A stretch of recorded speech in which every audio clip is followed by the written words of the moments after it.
Hi hello ಎಲ್ಲರಿಗೂ ನಮಸ್ಕಾರ. ನಾನು ಶೀಲಾ, ಮೈಸೂರಿಂದ ಡೈಲಿ ವ್ಲಾಗ್ ಮಾಡ್ತಾಯಿದ್ದೀನಿ. ಇವಾಗ 5:45 ಹತ್ತತ್ರ ಆಗಿದೆ, 6 ಗಂಟೆ ಹತ್ತತ್ರ ಈವ್ನಿಂಗ್ ವ್ಲಾಗ್ ಸ್ಟಾರ್ಟ್ ಮಾಡ್ಕೊಂಡಿದ್ದೀನಿ. ಬೆಳಗ್ಗೆ ದೋಸೆಗೆ ಅಂತ ನೆನೆಸಿದ್ದೆ, ರಾಗಿ ದೋಸೆಗೆ. ಇದನ್ನು ವೀಡಿಯೋ ಮಾಡ್ಕೊಳ್ಳೋದನ್ನು ಮರ್ತುಬಿಟ್ಟೆ ನಾನು. ಏನಿಲ್ಲ, ಇದಕ್ಕೆ 1 ಕಪ್ ಉದ್ದಿನಬೇಳೆ, ಹಾಗೆ 2 ಕಪ್ ಯಾವ ಲೋಟದಲ್ಲಿ ಹಾಕಿರ್ತೀವಿ ಅದು ನಾನು ಚಿಕ್ಕ ಲೋಟದಲ್ಲೇ ಹಾಕ್ಕೊಂಡಿದ್ದೀನಿ, ಸಾಕು ಅಂತ ಹೇಳಿ. ಇದಕ್ಕೆ 1 ಚಿಕ್ಕ ಲೋಟದಲ್ಲಿ ಉದ್ದಿನಬೇಳೆ, ಹಾಗೆ 2 ಲೋಟ ರಾಗಿ, 1 ಲೋಟ ಅಕ್ಕಿ, ಇಷ್ಟೇ ಮೆಜರ್ಮೆಂಟು. ಸ್ವಲ್ಪ ಮೆಂತ್ಯ ಹಾಕಿ ನೆನೆಸ್ಕೊಂಡು ಚೆನ್ನಾಗೆ ಒಂದು ಸಂಜೆ ಟೈಮು ಇದನ್ನು ರುಬ್ಕೋತಾ ಇದ್ದೀನಿ. ಒಂದು 12:30 ಅಷ್ಟರಲ್ಲಿ ನೆನೆಸಿದ್ದೆ. ಇವಾಗ 6 ಗಂಟೆ ಆಗಿದೆ, ಇವಾಗ ರುಬ್ಕೋತಾ ಇದ್ದೀನಿ. ತುಂಬಾ ಚೆನ್ನಾಗಾಗುತ್ತೆ, ಎಲ್ತ್ಗೂ ಕೂಡ ತುಂಬಾ ಒಳ್ಳೆಯದು. ನಾನು ರಾಗಿ ಹಿಟ್ಟು ಮಾಡೋಕ್ಕೆ ಕೊಟ್ಟು ಕಳಿಸ್ತೀನಲ್ಲ, ಆವಾಗ ರಾಗಿನ ಕ್ಲೀನ್ ಮಾಡಿಸ್ತಾರೆ. ಅದರಲ್ಲಿ ಸ್ವಲ್ಪ 1-2 kg ರಾಗಿನ ತಂದು ಮನೇಲಿ ಇಟ್ಕೊಬಿಡ್ತೀನಿ. ಈ ಥರ ರಾಗಿ ದೋಸೆಗೆ ಬೇಕಾಗುತ್ತೆ ಅಂತ ಹೇಳಿ ನಮ್ಮ ಮನೇಲಿ ಎಲ್ಲರೂ ಕೂಡ ಇಷ್ಟಪಟ್ಟು ತಿಂತಾರೆ. ಇದಕ್ಕೆ ಹುರುಳಿಕಾಳು ಚಟ್ನಿ, ಕಡಲೆಬೇಳೆ ಚಟ್ನಿ, ನಿಮ್ಗೆ ಯಾವುದು ಇಷ್ಟ ಅದನ್ನು ಮಾಡ್ಕೊಂಡು ತಿನ್ಬೋದು. ಆಮೇಲೆ ಹಾಲು ಬಂದಿತ್ತು, ಸರಿ ಹಾಲು ಕಾಯಿಸಿ ಇಟ್ಬಿಡೋಣ ಅಂತ ಹೇಳ್ಬಿಟ್ಟು ಹಾಲನ್ನು ಕೂಡ ಕಾಯಿಸ್ತಾ ಇದ್ದೀನಿ. ನನಗೆ ತುಂಬಾ ತಲೆನೋವು ಆಗ್ತಿತ್ತು, ಒಂದು ಸ್ವಲ್ಪ ಕಾಫಿ ಅಭ್ಯಾಸ ಆಗಿಬಿಟ್ಟಿದೆ ನನಗೆ. ಕಾಫಿ ಕುಡಿದ್ರೇ ಸ್ವಲ್ಪ ಮೈಂಡ್ ರಿಲೀಫ್ ಆಗುತ್ತೆ ಅನ್ನೋ ಥರ ನನಗೆ ನಾನೇ ಅಂದ್ಕೊಬಿಡ್ತೀನಿ. ಸೊ ಇದೊಂದು ಎಡಿಟ್ ಆಗಿಬಿಟ್ಟಿದ್ದೀನಿ, ಬಿಡಬೇಕು. ಸೊ ಕಾಫಿ ಮಾಡಿ ನಮ್ಮ ಮನೆಯವ್ರಿಗೂ ಕೊಟ್ಬಿಟ್ಟು ನಾನು ಸ್ವಲ್ಪ ತಗೊಂಡು ಕುಡಿಯೋಣ ಅಂತ ಮೇಲ್ಗಡೆ ಬಂದೆ. ತುಂಬಾ ತಣ್ಣಗೆ ಗಾಳಿ ಬೀಸ್ತಾ ಇತ್ತು. ಸೊ ಬಾಲ್ಕನಿಗೆ ಹೋಗಿ ಸುತ್ತ ನೋಡಿಕೊಂಡು ಕಾಫಿ ಕುಡಿತಾ ಇದ್ದೆ. ಇದೇನಪ್ಪ ಇಷ್ಟು ದೊಡ್ಡ ಗ್ಲಾಸಲ್ಲಿ ಕಾಫಿ ಕುಡಿತಾ ಇದ್ದಾಳೆ ಅಂತ ಅಂದ್ಕೊಳಕ್ಕೆ ಹೋಗ್ಬಿಡಿ. ಇದು ಮಿಕ್ಸ್ ಮಾಡೋದ್ನಲ್ಲ, ಹಾಗಾಗಿ ಅದನ್ನೇ ತಗೊಂಡು ಕುಡಿತಾ ಇದ್ದೀನಿ.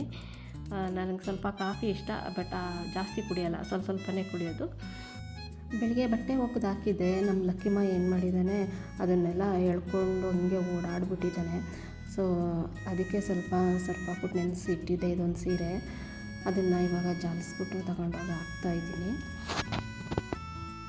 ಮನೇಲಿ ತುಂಬಾ ಕೆಲಸ ಇದೆ. ನಾನು ಒಂದೊಂದೇ ಕೆಲಸ ಮನೆ ಶಿಫ್ಟ್ ಮಾಡಿದ್ಮೇಲೆ ಯಾರೂ ನನಗೆ ಹೆಲ್ಪ್ಗೇನೂ ಬರಲಿಲ್ಲ, ನಾನೇ ಮಾಡ್ಕೋತಾಯಿದ್ದೀನಿ. ನಮ್ಮಮ್ಮ ಇದ್ದಿದ್ದರೆ ನನಗೆ ತುಂಬಾ ಹೆಲ್ಪ್ ಆಗ್ತಾಯಿತ್ತು. ನನ್ನ ತಮ್ಮ ಹೋಗ್ಬಿಟ್ರಲ್ವ, ಹಾಗಾಗಿ 1 ತಿಂಗಳು ಎಲ್ಲೂ ಹೋಗಂಗಿಲ್ಲ ಅಂತ ಹೇಳಿದ್ದಾರೆ ಅವ್ರಿಗೆ. ಹಾಗಾಗಿ ಅವ್ರು ಬರಲಿಲ್ಲ. ನಾನೇ ಇಷ್ಟ ಆಗುತ್ತೆ ಅಷ್ಟು ಮಾಡ್ಕೋತಾ ಇದ್ದೀನಿ. ಅಲ್ಲಿಂದ ತಂದಿರೋ ಪಾತ್ರೆಗಳಾಗಿರ್ಬೋದು, ಬಟ್ಟೆ ಆಗಿರ್ಬೋದು, ಬಟ್ಟೆಗಳು ದಿನಕ್ಕೆ ಸ್ವಲ್ಪ ನಾನೇ ತೊಳೆದು ಹಾಕೋತಾ ಇದ್ದೀನಿ. ಯಾಕೆಂದರೆ ಅಲ್ಲಿ ಥಿಂಗ್ಸ್ ಎಲ್ಲ ಕಟ್ಟಿಟ್ಟಿರ್ಬೇಕಾದ್ರೆ ನಮ್ಮ ಲಕ್ಕಿನ ಒಂದು ರಾತ್ರಿ ಅಲ್ಲೇ ಬಿಟ್ಬಿಟ್ಟಿದ್ವಿ. ಅವನು ಓಡಾಡ್ಬಿಟ್ಟಿದ್ದಾನೆ, ನನಗೆ ಯಾಕೋ ಎತ್ತಿಟ್ಕೊಳ್ಳೋಕೆ ಒಂಥರ ಆಗ್ತಾಯಿತ್ತು. ಅದಕ್ಕೆ ಸ್ವಲ್ಪ ಬಟ್ಟೆಗಳನ್ನ ನಾನೇ ವಾಶ್ ಮಾಡಿ ಹಾಕೋತಾ ಇದ್ದೀನಿ. ಹಾಗೆ ಪಾತ್ರೆಗಳನ್ನೂ ಕೂಡ ನಾನೇ ಸ್ವಲ್ಪ ತೊಳ್ಕೊತಾ ಇದ್ದೀನಿ. ಒಂದಿನಕ್ಕೊಂದೊಂದು ಸ್ವಲ್ಪ ತೊಳ್ಕೊತಾ ಇದ್ದೀನಿ. ಹೆಲ್ಪ್ಗೆ ಇಲ್ಲಿ ಯಾರಿಗಾದರೂ ಹೇಳ್ಕೋಬೋದಾಗಿತ್ತು, ಆದರೆ ಇಲ್ಲಿ ಹೊಸ್ದಾಗಿ ಬಂದಿರೋದಲ್ವ, ನಾವು ಯಾರೂ ಕೂಡ ಪರಿಚಯ ಇಲ್ಲ. ಮನೇಲಿ ಹಸ್ಬೆಂಡು ಕೂಡ ವರ್ಕ್ ಹೋಗ್ತಾರೆ, ಮಕ್ಕಳು ಕೂಡ ಹೊರಟೋಗ್ತಾರೆ. ಹಾಗಾಗಿ ನಾನು ಒಬ್ಬಳೇ ಇರ್ತೀನಲ್ವ, ಏನಕ್ಕೆ ಬೇಡ ಅಂತ ಹೇಳ್ಬಿಟ್ಟು ನನ್ನ ಕೈಲಿ ಎಷ್ಟಾಗುತ್ತೆ ಅಷ್ಟು ನಾನೇ ದಿನಕ್ಕೆ ಸ್ವಲ್ಪ ಕೆಲಸಗಳನ್ನ ಮಾಡ್ತಾಯಿದ್ದೀನಿ. ನಮ್ಮಮ್ಮ ಬರ್ತೀನಿ ಅಂತ ಹೇಳಿದ್ದಾರೆ, ಬಂದರೆ ನನಗೆ ಫುಲ್ ಫ್ರೀ ಆಗುತ್ತೆ. ಅವರೇ ಎಲ್ಲ ಮಾಡ್ಕೋತಾರೆ. ನಾನು ಮಾಡಿದ್ರೂ ಸ್ವಲ್ಪ ಹೊತ್ತು ರೆಸ್ಟ್ ಮಾಡು, ನೀನು ಯಾವಾಗಲೂ ಮಾಡ್ತಾ ಇರ್ತೀಯ ಅಂತ ಹೇಳಿ ಅವರೇ ಮಾಡ್ತಾರೆ. ಇನ್ನೂ ಹೊಸ ಮನೇಲಿ ಎಲ್ಲ ಸೆಟ್ ಆಗಬೇಕು ಅಂತಂದರೂ ಒಂದು 3 ತಿಂಗಳಾದರೂ ಬೇಕಾಗುತ್ತೆ. ಹಳೆ ಥಿಂಗ್ಸು, ಸೋಫಾಗಳು ಅವೆಲ್ಲ ಊರಿಗೆ ಕೊಟ್ಟು ಕಳಿಸ್ಬಿಟ್ವಿ. ಇನ್ನು ಲಿವಿಂಗ್ ಏರಿಯಾಗೆ ಸೋಫಾ ತರಬೇಕು, ಮತ್ತು ಕರ್ಟನ್ದೆಲ್ಲ ಹಾಕಿಸ್ಬೇಕು. ಇನ್ನೂ ತುಂಬ ಬ್ಯಾಲೆನ್ಸ್ ಇದೆ ಕೆಲಸ. ಅದೆಲ್ಲ ಮಾಡಬೇಕಾದ್ರೆ ಒಂದೊಂದಾಗಿ ನಾನು ನಿಮಗೆ ವಿಡಿಯೋ ಮಾಡಿ ಹಾಕ್ತೀನಿ. ಇವಾಗ ಸ್ವಲ್ಪ ಪಾತ್ರೆಗಳಿತ್ತು, ಅದನ್ನು ತೊಳಿತಾ ಇದ್ದೀನಿ. ಡಿಶ್ ವಾಷರ್ಗೆ ಸ್ಪೇಸ್ ಬಿಟ್ಟಿದ್ದೀವಿ, ತಗೊಬರೋಣ ಅಂತ ಹೋಗಿದ್ವಿ. ಆದರೆ ಇಲ್ಲಿ ಹಾರ್ಡ್ ವಾಟರ್ ಇರೋದ್ರಿಂದ ಸಾಫ್ಟ್ನರ್ ಹಾಕಿಸ್ಬೇಕು, ಆವಾಗ ಹಾಕಿಸ್ಕೊಳ್ಳಿ ಚೆನ್ನಾಗಾಗುತ್ತೆ. ಎಷ್ಟೋ ಜನ ತುಂಬ ಕಂಪ್ಲೇಂಟ್ ಮಾಡಿದ್ದಾರೆ ನಮಗೆ, ಹಾಗಾಗಿ ಹಾರ್ಡ್ ವಾಟರ್ಗೆ ಹಾಕಲ್ಲ ಅಂತ ಹೇಳಿದ್ರು. ಸರಿ, ಸಾಫ್ಟ್ನರ್ ಹಾಕ್ಸಿದ್ಮೇಲೆ ಹಾಕ್ಸೋಣ ಅಂತ ಹೇಳಿ ನಾವು ಸುಮ್ಮನೆ ಆದ್ವಿ. ಡಿಶ್ ವಾಷರ್ ಯಾವ್ದು ಚೆನ್ನಾಗಿದೆ ಅಂತ ಕಮೆಂಟ್ ಮಾಡಿ ಹೇಳಿ, ಆಯಿತಾ? ನನಗೆ ಸ್ವಲ್ಪ ಕೋಲ್ಡ್ ಆಗಲ್ಲ, ಈಗ ವೆದರು ಕೂಡ ಹಾಗೇ ಇದೆ. ಬೇಸಿಗೆಲಾದರೆ ಅಷ್ಟೇನೂ ನನಗೆ ಪ್ರಾಬ್ಲಮ್ ಆಗಲ್ಲ. ನಮ್ಮನೆ ಮಾರ್ಬಲ್ ಹಾಕ್ಸಿರೋದ್ರಿಂದ ಅದು ಸ್ವಲ್ಪ ಕೋಲ್ಡ್ ಇದೆ. ಹಾಗಾಗಿ ನಾನು ಡಿಶ್ ವಾಷರ್ ಬೇಕು ಅಂತ ಹೇಳಿ ಡಿಶ್ ವಾಷರ್ನು ಕೂಡ ತೊಗೊಂಬರೋಣ ಅಂತ ಹೇಳಿ ಎಲ್ಲ ಫಿಟ್ ಮಾಡೋದಕ್ಕೆ ರೆಡಿ ಮಾಡಿಸ್ಬಿಟ್ಟಿದ್ದೀನಿ. ಇಷ್ಟು ಕೆಲಸ ಬಾಕಿ ಇದ್ರೂ ಕೂಡ ನಾನು ನಮ್ಮನೆಗೆ ಹೋಗೋಣ ಅಂತ ಹೇಳಿ ಗೃಹ ಪ್ರವೇಶ ಮಾಡಿಕೊಂಡು ಮನೆಗೆ ಬಂದ್ವಿ. ಮನೆಗೆ ಹೋದ್ಮೇಲೆ ಒಂದೊಂದೇ ಕೆಲಸ ನಿಧಾನಕ್ಕೆ ಮಾಡ್ಕೊಂಡ್ರಾಯ್ತು ಅಂತ. ಮೊದಲೇ ಹೇಳ್ದಂಗೆ ನಾನು ಕೆಲವೊಬ್ಬರು ಕಣ್ಣಿನ ದೃಷ್ಟಿ ಎಷ್ಟು ಕೆಟ್ಟದಾಗಿರುತ್ತೆ ಅಂತಂದರೆ ನಾನು ಹುಷಾರು ತಪ್ಪಿ ಮಲಗೋ ಹಂಗೆ ಮಾಡಿಬಿಟ್ಟಿತ್ತು. ನಾನು ತುಂಬಾ ಕಷ್ಟ ಅನುಭವಿಸ್ಬಿಟ್ಟಿದ್ದೀನಿ. ಸೊ ಹಾಗಾಗಿ ನಾನು ನಿಮಗೆ ಇದನ್ನು ಹಂಚ್ಕೋತಾ ಇದ್ದೀನಿ ಅಷ್ಟೇ. ನಾನು ಈ ಥರ ಇದ್ದವಳೇ ಅಲ್ಲ, ತುಂಬ ಆ್ಯಕ್ಟಿವ್ ಆಗಿದ್ದೆ. ನಾನು ಒಂದು 3 ವರ್ಷದ ಹಿಂದೆ ಕೊರೋನಾ ಬರೋದಕ್ಕೂ ಮೊದಲೇ ನೋಡಬೇಕಾಗಿತ್ತು ನಾನು ಹೇಗಿದ್ದೆ ಅಂತ. ಇಷ್ಟೊಂದು ವೀಕ್ ಆಗಿಬಿಡ್ತೀನಿ ಅಂತ ನಾನು ಅಂದ್ಕೊಂಡೇ ಇರಲಿಲ್ಲ. ಆಮೇಲೆ ಗೊತ್ತಾಯಿತು ನಮಗೆ ಹೀಗಾಗಿದೆ ಅಂತ ಹೇಳಿ. ಅದಕ್ಕೆ ಹೇಳೋದು, ಇಂಥ ವ್ಯಕ್ತಿಯಿಂದ ಆದಷ್ಟು ದೂರ ಇರಿ ಅಂತ. ಇವಾಗ ಅಡುಗೆ ಮಾಡೋಣ ಅಂತ ಹೇಳಿ ರೆಡಿ ಮಾಡ್ಕೊತಾ ಇದ್ದೀನಿ. ನೆನ್ನೆ ಎಲ್ಲ ನಾನ್ ವೆಜ್ ತಿಂದು ತುಂಬಾ ಬೋರ್ ಆಗಿಬಿಟ್ಟಿದೆ. ನಮ್ಮ ಮನೇಲಿ ಯಾವಾಗ ನಾನ್ ವೆಜ್ ಮಾಡಿದ್ರು ಕೂಡ ಅದ್ರ ಮಾರನೆಗೆ ಸೊಪ್ಪು ಸಾಂಬಾರು ಮಾಡಲೇಬೇಕು. ಇವಾಗ ಸದ್ಯಕ್ಕೆ ಉಪ್ಪು ಸಾಂಬಾರು ಮಾಡ್ಕೊಳ್ಳೋಣ ಒಂದು ಟೈಮ್ಗೆ ಅಂತ ಹೇಳ್ಬಿಟ್ಟು ಸೊಪ್ಪೆಲ್ಲ ಕ್ಲೀನ್ ಮಾಡ್ಕೊತಾ ಇದ್ದೀನಿ. ಸಾಂಬಾರು ಎಲ್ಲರೂ ಮಾಡ್ತಾರೆ, ಆದರೆ ಕೆಲವೊಬ್ಬರು ಖಾರನ ಸಾಂಬಾರು ಒಳಗಡೆ ಬಿಟ್ಬಿಡ್ತಾರೆ, ಇನ್ನು ಕೆಲವರು ಸಪ್ರೇಟ್ ಇಟ್ಟಿರ್ತಾರೆ. ನಾನು ಹಾಗೆಯೇ ಖಾರ ಸಪ್ರೇಟ್ ಇಡ್ತೀವಿ. ನನ್ನ ಯೂಟ್ಯೂಬ್ ಚಾನಲಲ್ಲಿ ಮೇಕಪ್ ವಿಡಿಯೋ ಆಗಿರ್ಬೋದು, ಕುಕ್ಕಿಂಗ್ ವಿಡಿಯೋ ಆಗಿರ್ಬೋದು, ಹಾಗೆ ನನ್ನ ಲೈಫ್ ಸ್ಟೈಲ್ ಬಗ್ಗೆ ಆಗಿರ್ಬೋದು, ಮೋಟಿವೇಶನ್ ವಿಡಿಯೋ ಆಗಿರ್ಬೋದು, ಇನ್ಮೇಲೆ ಡೈಲಿ ಬರ್ತಾ ಇರುತ್ತೆ. ವೀಡಿಯೋಸ್ ನೋಡಿ ಸಪೋರ್ಟ್ ಮಾಡಿ ಅಂತ ಕೇಳ್ಕೊತೀನಿ. ಇವತ್ತು ಗೃಹ ಪ್ರವೇಶದ ಫೋಟೋಸ್ ಎಲ್ಲ ಬಂದಿತ್ತು, ನೋಡ್ತಾ ಇದ್ವಿ. ಕೆಲವೊಂದು ಎಡಿಟಿಂಗ್ ಆಗಬೇಕಾಗಿತ್ತು.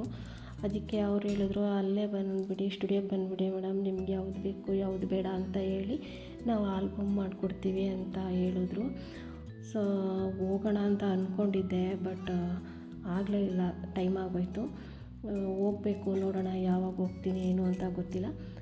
ಅದೊಂದು ನಾನೇನು ಅದನ್ನು ಲಾಗ್ ಮಾಡಿಲ್ಲ ಗೃಹ ಪ್ರವೇಶದ್ದು. ನೋಡೋಣ, ವೀಡಿಯೋಸ್ ಅದರಲ್ಲಿ ಸಿಕ್ಕಿದ್ರೆ ನಾನು ಯೂಟ್ಯೂಬ್ ಚಾನಲಲ್ಲಿ ಹಾಕ್ತೀನಿ. ಇವಾಗಂತೂ ನಾನು ತುಂಬಾ ದಪ್ಪ ಆಗಿದ್ದೀನಿ, ಡಯೆಟ್ ಮಾಡಬೇಕು. ಎಕ್ಸಸೈಸು ಕೂಡ ಸ್ಟಾಪ್ ಮಾಡಿಬಿಟ್ಟಿದೆ. ನಮ್ಮನೆ ಗೃಹ ಪ್ರವೇಶ ಆದಮೇಲೆ ನಾನು ಎಕ್ಸಸೈಸ್ ಆಗಿರ್ಬೋದು, ಯೋಗ ಆಗ್ಬೋದು ಯಾವುದು ಕೂಡ ಮಾಡ್ತಾನೇ ಇಲ್ಲ. ಇನ್ಮೇಲಾದ್ರೂ ಮಾಡಬೇಕು ಅಂತ ಅಂದ್ಕೊಂಡಿದ್ದೀನಿ. ನೋಡೋಣ. ನನ್ನ ಒಂದು ಡಯೆಟ್ ಅಂತಂದರೆ ನಾನೇನು ಆ ಥರ ಏನು ಡಯೆಟ್ ಮಾಡಲ್ಲ. ನಾವು ರೆಗ್ಯುಲರಾಗಿ ಏನು ಊಟ ತಿಂತೀವಿ ಅದರಲ್ಲೇ ಸ್ವಲ್ಪ ಲಿಮಿಟ್ ಮಾಡಿಕೊಂಡು ವರ್ಕೌಟ್ ಮಾಡ್ಕೊಂಡು ಹೋಗ್ತೀನಿ. ಮೊದಲು ಹೆಲ್ತ್ ಇಂಪಾರ್ಟೆಂಟು, ಆಮೇಲೆ ಮಿಕ್ಕಿದ್ದೆಲ್ಲ. ನಾವು ಚೆನ್ನಾಗಿದ್ದರೆ ನಮ್ಮ ಮನೆಯವ್ರನ್ನ ನೋಡ್ಕೋತೀವಿ. ನಾವೇ ಚೆನ್ನಾಗಿಲ್ಲ ಅಂತಂದರೆ ಹೇಗೆ ಅಲ್ವಾ? ಹಾಗಾಗಿ ನಾವು ವರ್ಕೌಟ್ ಮಾಡಿಕೊಂಡು ಯೋಗ ಮಾಡಿಕೊಂಡು ನಮ್ಮ ಹೆಲ್ತನ್ನು ನಾವು ಚೆನ್ನಾಗಿಟ್ಕೋಬೇಕು.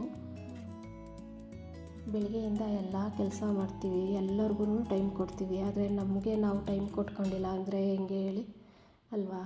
ಸೊ ಹಾಗಾಗಿ ಹೆಲ್ತ್ ಕಡೆ ಗಮನ ಕೊಡಿ. ನೀವು ಸ್ವಲ್ಪ ಯೋಗ, ಎಕ್ಸಸೈಸ್, ವಾಕ್ ಆ ಥರ ಮಾಡಿಕೊಂಡು ನಿಮ್ಮ ಹೆಲ್ತನ್ನು ಕೂಡ ಚೆನ್ನಾಗಿಟ್ಕೊಳ್ಳಿ.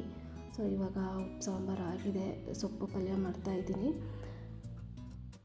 ಒಂದು 4 ಕಡ್ಡಿ ಸಬ್ಸಿಗೆ ಸೊಪ್ಪು ತೆಗೆದಿಟ್ಟಿದೆ. ನಮ್ಮ ಮನೆಯವರು ಆಮ್ಲೆಟ್ ಹಾಕ್ಕೊಡು ಅಂತ ಹೇಳಿದ್ರು. ಅವ್ರಿಗೊಂದು ಆಮ್ಲೆಟ್ ಹಾಕ್ಕೊಡ್ಬೇಕು. ಮಗನಿಗೆ ಬಾಯ್ಲ್ಡ್ ಎಗ್ ತಿಂತಾನೆ ಅವನು. ಸರಿ, ಸೊಪ್ಪಿನ ಪಲ್ಯ ಎಲ್ಲ ಆದಮೇಲೆ ಅವ್ರಿಗೊಂದು ಆಮ್ಲೆಟ್ ಹಾಕ್ಕೊಟ್ಟೆ.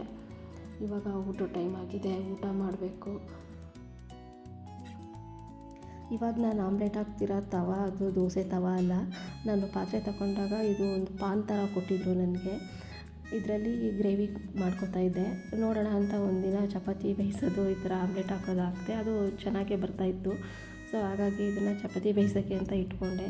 ದೋಸೆ ತವಗಳು 2-3 ಹಾಳಾಗಿಬಿಟ್ಟಿದೆ, ಅದನ್ನೆಲ್ಲ ಎತ್ತಿಟ್ಟಿದ್ದೀನಿ. ನಮ್ಮಮ್ಮ ಬಂದಮೇಲೆ ಹೋಗಿ ಸ್ವಲ್ಪ ಪಾತ್ರೆಗಳೆಲ್ಲ ತೊಗೊಂಡು ಬರಬೇಕು. ಕೊಡ ಅಂಥ ಪಾತ್ರೆಗಳೆಲ್ಲ ತೆಗೆದಿಟ್ಟಿದ್ದೀನಿ.